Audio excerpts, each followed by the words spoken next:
Muy buenas tardes, buenas noches, mis queridos hermanos. Que el Señor los bendiga grandemente a ustedes, los que nos sintonizan y podamos tener comunión entre nosotros en el canal y con el cielo, con el Señor. Hoy vamos a analizar un tema, hermano, que hay muchas personas que muchas veces nos entienden o muchas veces se confunden. Hoy vamos a abordar un tema bien interesante, ¿ya? ¿Por qué algunos profetas y algunos reyes practicaron la poligamia o bigamia? Es decir, porque algunos personajes del Antiguo Testamento tuvieron dos esposas y algunos tuvieron más de dos esposas y tenían concubina. ¿Era el plan de Dios original que estos profetas o estas personas hicieran aquello? Y eso hoy día es cierto lo que vamos a ver. Vamos a ver, mis queridos hermanos, que en primer lugar vamos a ver dónde están registrados estos pasajes bíblicos que algunos personajes tuvieron más de una esposa en las circunstancias que la tuvieron. Y después en un segundo tema vamos a analizar el plan original de Dios para la familia y el matrimonio. Si nosotros vamos al libro de Génesis, en el capítulo 4 y el versículo 19, vamos a ver al primer personaje. Él era bígamo, porque llegó a tener dos esposas, pero era descendiente de Caín, no descendiente de la descendencia de Set. Se llamaba Lamec. Aquí en el 4 versículo 19 dice la escritura, Lamec dice, tomó para sí dos mujeres. El nombre de una fue Ada y el nombre de la otra fue Sila. Aquí vemos nosotros que aparece el primer caso de bigamia, es decir, que tenía dos esposas. Y este personaje se llamó, como dice Lamec, una esposa se llamaba Ada y la otra se llamaba Sila. Y vamos a seguir analizando algunos personajes. El caso de Abraham también, vamos a ver acá, Abraham 16. Nosotros vemos que cuando el Señor sacó a Abraham de Ur de los Caldeos, él tenía una esposa. Y la esposa se llamaba Sarai, después se llamó Sara. Y vamos a ver que ellos venían saliendo de Babilonia. Y en Babilonia existían los escritos de Hammurabi. Y en esta cultura, mis queridos hermanos, como árabe, por llamarlo así, del Oriente Medio, habían algunas leyes humanas, no leyes divinas. Habían leyes humanas que decían que si una mujer no podía tener hijo, podía ocupar una esclava o una concubina para que levantara descendencia de ella. Pero aquí vemos que Abraham y Sara le fallan a Dios, porque el Señor había sido bien claro, que el hijo de la promesa iba a venir mediante Sara y no mediante una esclava. Aquí el versículo 16:1 dice la escritura, Sarai dice, mujer de Abraham, no le daba hijos. Ella dice, dice, una sierva egipcia, que se llamaba, dice, Agar. Dijo entonces Sarai, dice Abraham, ya veis que Jehová dice, me ha hecho estéril. Te ruego pues, dice, que te allegues a mi sierva, quizá tendré hijos de ella. Y atendió, dice Abraham, el ruego de Sarai. Y Sarai, dice, mujer de Abraham, tomó, dice, Agar su sierva egipcia, al cabo, dice, 10 años, que había habitado con Abraham en la tierra de Canaán, y la dio, dice, por mujer a Abraham, su marido. Aquí vemos nosotros, hermanos, de que Sarai, porque hay que rogar que ellos venían saliendo de Babilonia, siempre, hermano, dentro de la humanidad, cuando llegó a existir el pecado, siempre existieron prácticas que inclusive entran dentro del pueblo de Dios o la gente que conoce a Dios en un momento determinado, la cual no es el plan original de Dios. El plan original de Dios es que Sara tuviera un hijo, y lo tuvo, que se llamó Isaac. Ahora vemos que cuando Abraham accede al pedido de ella, se allega a la sierva y ella queda, cierto, embarazada, y nace ahí Ismael. Vamos a ver que de ahí para adelante siempre hubiera un problema. Porque después, como ella era más viejita y la otra era más joven, la otra se burlaba de Sara, hasta que Dios le dice, cierto, claramente a Abraham, escucha la voz de tu esposa y despide, cierto, a la esclava Agar, y tuvieron que separarse. Vemos nosotros que siempre en la Biblia, cuando un hombre, cierto, tenía más de mujeres, habían conflictos, habían problemas, habían celos, contiendas, porque no era el plan originalmente de Dios. Vamos a ver otro caso, ¿ya? Vamos a ver el caso de Jacob. El caso de Jacob, mis queridos hermanos, vamos a ver acá en la palabra del Señor, es bien interesante porque acá vamos a ir a Génesis capítulo, lo vamos a tomar del 29. Vamos a ver, hermano, que la palabra de Dios a nosotros nos enseña que Jacob, cuando llega sobre Labán, cuando tuvo que escapar, ¿cierto?, de su hermano Saúl, cuando él llega a la casa de su pariente, él se enamora de Raquel. A él le gustó Raquel, porque Raquel era hermosa. Pero vamos a ver, hermano, que cuando él trabaja 7 años por su esposa, porque dice claramente, se da cuenta, ¿cierto?, Labán, que él la quería y que Raquel se gustaron, ¿me entiende usted? Pero él le dijo, te la voy a dar.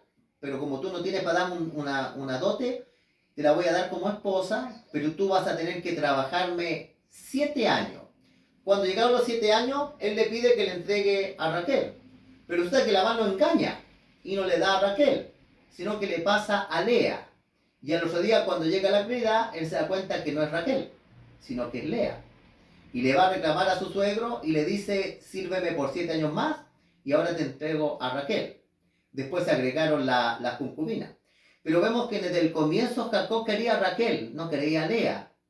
Pero por las costumbres de estos pueblos de la época, por causa del pecado, así como existía la esclavitud, hasta el día de hoy en estos países existe la poligamia, pero no era el plan original de Dios.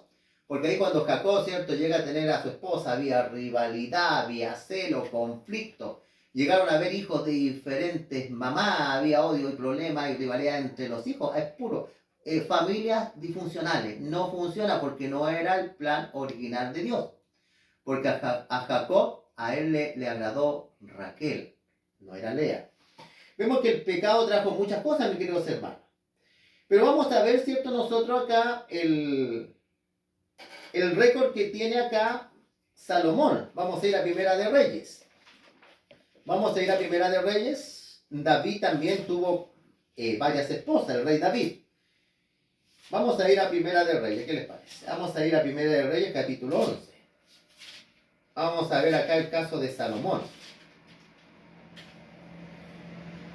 Vamos a leer Primera de Reyes, capítulo 11, versículo 1. Vamos a ver, ¿cierto?, lo que dice acá, lo que hace el rey Salomón.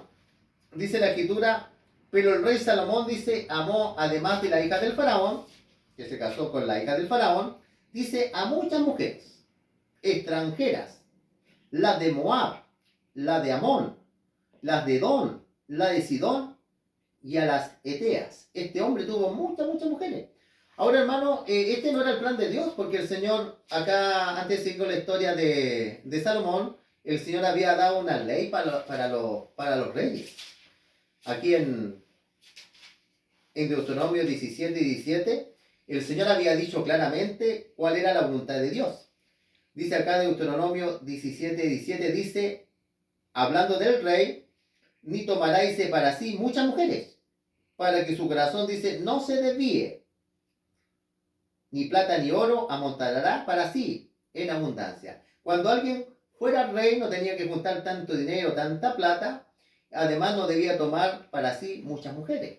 Pero Salomón, a pesar que tenía tanta sabiduría, el diablo lo extravía a Salomón. Y en el versículo, más encima eran mujeres que no eran parte del pueblo de Dios, eran personas que tenían sus propios dioses. Mire lo que sucede, dice el versículo 2.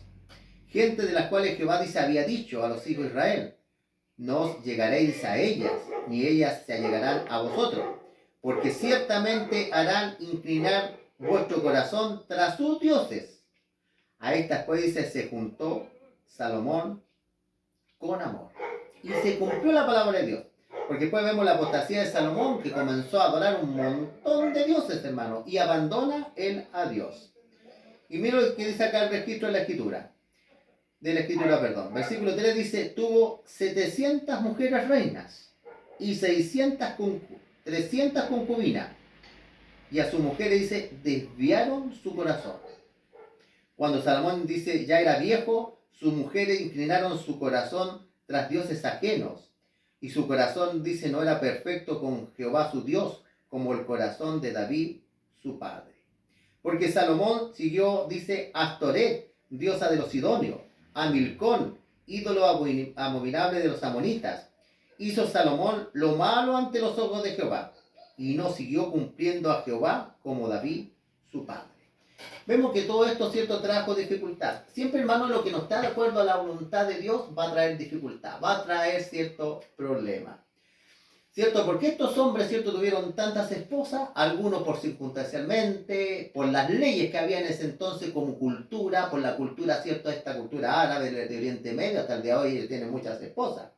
Pero lo que hay que dejar claro que no fue el plan original de Dios.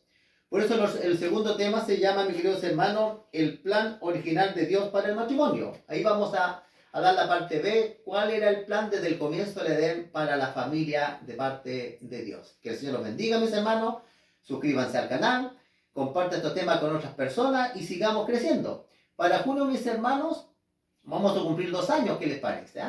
Para junio, ¿cierto? Cumplimos 2 años, así que, y en Semana Santa vamos a preparar unos temas de reflexión para que podamos, ¿cierto?, meditar en la muerte del Señor Jesucristo. Y vamos a tirar el otro, mis hermanos, para terminar con una oración. Padre bendito que estás en lo alto de los cielos, Señor, te damos la gracia, Señor, que tenemos tu palabra de orientación. Dice tu palabra, Señor, que todas las cosas que tú escribiste, Señor, han sido para nuestra instrucción. Todo lo que está escrito en la palabra de Dios, para que nosotros, dice la Escritura, no procedamos como algunos se equivocaron. La palabra del Señor, tu palabra, Señor, es honrada, muestra a los hombres con virtudes, con sus defectos, con sus victorias y sus caídas. Es un libro honrado. No así, Señor, como la cultura antigua que solamente escribían las victorias y las derrotas. No, tú nos mencionas a tus personajes, Señor, tal como son, de carne y huesos, imperfectos. El único perfecto eres tú, Señor, y quieres llevar la humanidad a la perfección. Te pedimos que tú bendigas a nuestros hermanos, que les des tu Espíritu Santo para entender tu palabra, Señor. Te lo pedimos, Señor, sin merecerlo, en nombre de Cristo Jesús. Amén. Que el Señor los bendiga.